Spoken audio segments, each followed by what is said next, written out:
दरम्यान दिघातल्या अनधिकृत इमारतींमधल्या रहिवाशांची परवड सुरूच आहे।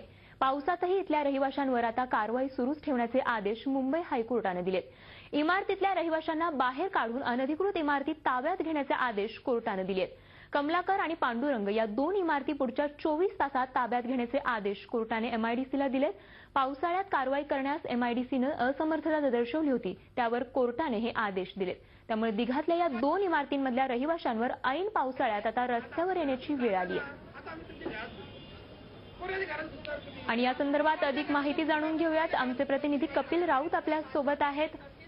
कपिल, काय सांगाल त्या 24 तासात पांडुरंग आणि कमलाकर या दोन इमारतींच्या रहिवाशांना या इमारतींवर ताबा घेण्याचे आदेश देण्यात आले, तर या रहिवाशांची काय भूमिका आहे?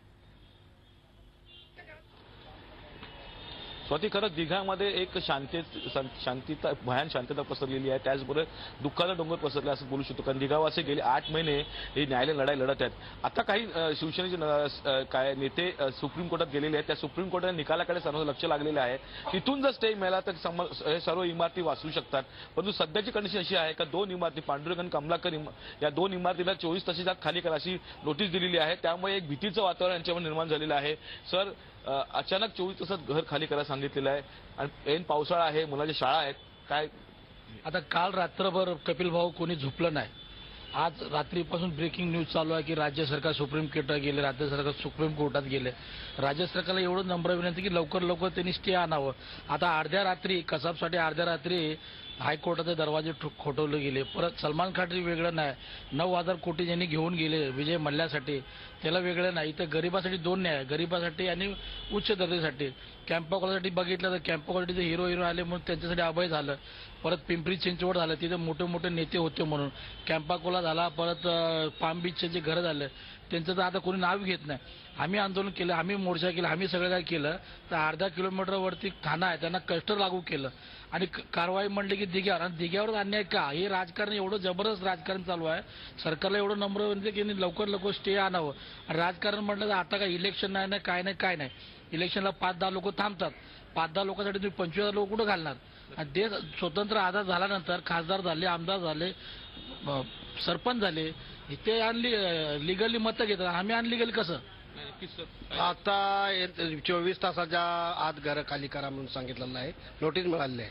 24 तासाच्या आत घर खाली करणं अशक्यच आहे, कारण की जाणार कुठं माणसं? खाली करणं अशक्य आहे, करणार नाहीत लोक खाली। तर कारण काय, खाली करून सुद्धा मरण आहे, न करता सुद्धा मरण आहे, दोन्ही बाजूनं मरण आहे आणि अतिशय गंभीर अवस्था आहे लोकांची। तर खाली करणं अशक्य आहे। कृपया सरकारनं लवकरात लवकर या बाबतीत सकारात्मक निर्णय घ्यावा आणि कोर्टानं स्टे मिळावा कोर्टाकडून, ही ईश्वरचरणी प्रार्थना आहे।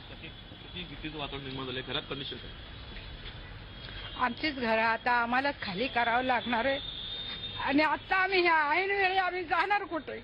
आमच्या पोरा बाळांची आता शाळा चालू होते, आता आमच्या डोक्याचं चप्परच गेलं तर आम्ही जगून तरी काय करायचं? सरकारला का आमची दया येत नाही? कोणीतरी मायबाप उभं राहू द्या आणि आमचं दिघा वाचू द्या, एवढीच आमची सरकारला विनंती आहे। आमची घरं आम्हाला द्या, दुसरं आम्ही काही मागत नाही। तुमचं राजकारण ठेवा तुम्ही बाजूला, फक्त आम्हाला गरीबाला वाचवा, गरीबाच्या डोक्यावर छप्पर द्या, एवढंच आमची विनंती आहे सरकारला। दुसरं आम्हाला काही नको, आमची घरं आम्हाला द्या।